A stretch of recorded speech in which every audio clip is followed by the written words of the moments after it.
अस्सलामु अलैकुम, आप देख रहे हैं साहिबा न्यूज और मैं हूं नाइला भट्टी। शामिल करते हैं आज की अहम खबर।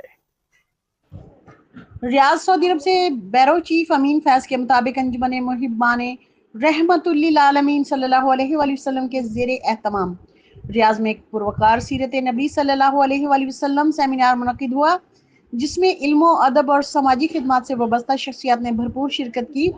तकरीब की सदारत मुमताज़ आलिम दीन मौलाना अब्दुल मालिक मुजाहिद ने की, जिन्होंने अपनी खुसूसी खिताब में हुजूर अकरम सल्लल्लाहु अलैहि वसल्लम की सीरत तैयबा को आज के दौर के लिए मिशल राह करार दिया।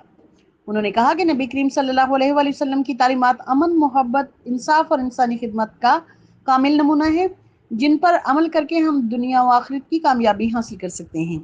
सेमिनार के मेहमानाने खुसूसी में राय नजम नवाज साकिब, वेलफेयर अताशी, सफारत खाना पाकिस्तान खालिद अकरम राना, डॉक्टर वैस महमूद, डॉक्टर हाफिज इमरान और सैयद ताज अहमद सदर पैगाम क्लब शामिल थे।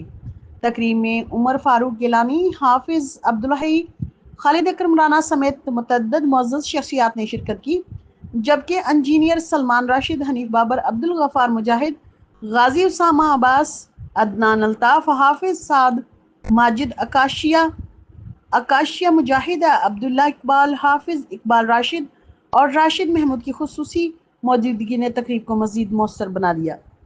नबी करीम सल्लल्लाहु अलैहि वसल्लम की ज़ात अक़दस के मुख्तलिफ पहलुओं पर ख़िताब किया गया और उम्मत मुसलमान के इत्तेहाद, इस्तेहकाम और अमन आलम के लिए खुसूसी दुआ की गई।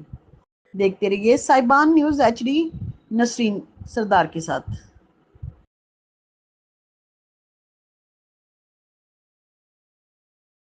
अब तक के लिए इतना ही। मजीद खबरों और अपडेट्स के लिए देखते रहें साहिबा न्यूज HD।